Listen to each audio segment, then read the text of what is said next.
Hello everyone, let's complete our story Air.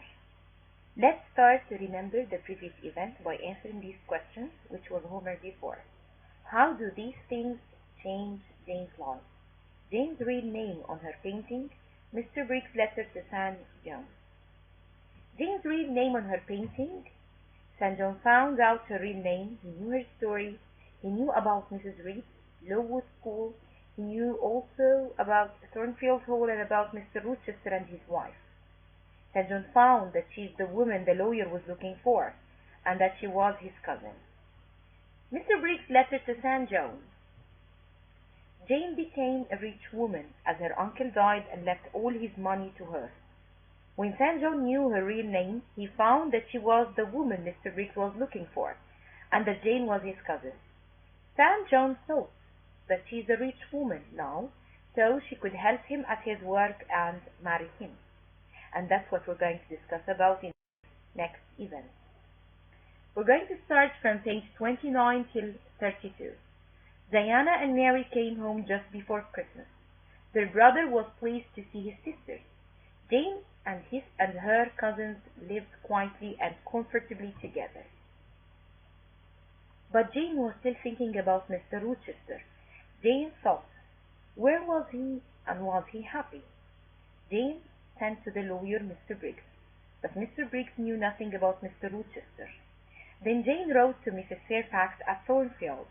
She waited for the letter, but no letter came. Jane wrote to Mrs. Fairfax again. Again there was no answer.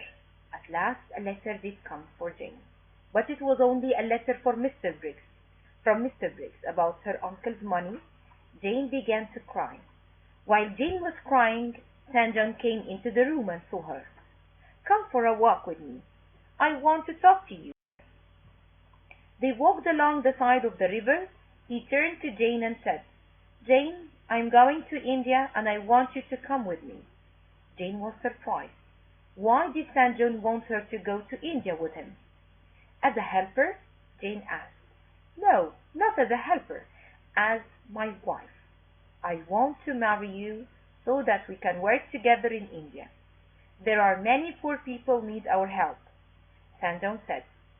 Jane was more surprised. She felt sure that he didn't love her and that she couldn't marry him. She still loved Mr. Rochester.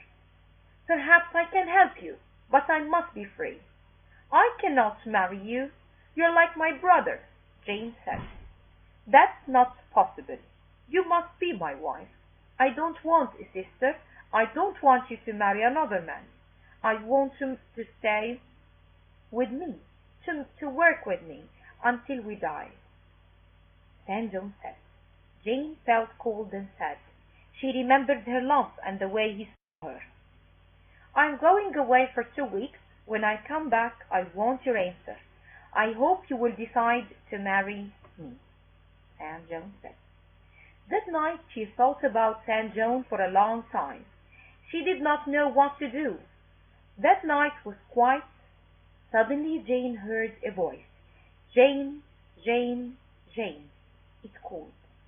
It was Mr. Rochester's voice. Where are you? Jane cried. But there was no answer. There was no one there. Was it a dream? No, I know that somewhere far away Mr. Rochester needed me. I must go and find him, Jane said. From here. Now, why can't Jane marry St. John? What do you think about this question? Jane says, I must go and find him. What do you think she will find there? She will find Thornfield as she left it, or it will be different? Will she go stay at Thornfield, or she will return back to her cousin? And if she did any of these actions, why do you think she's going to stay at Thornfield, or why she's going to return back to her cousin? Just imagine what may happen. Next, write your answers in a notebook and be ready for our next video.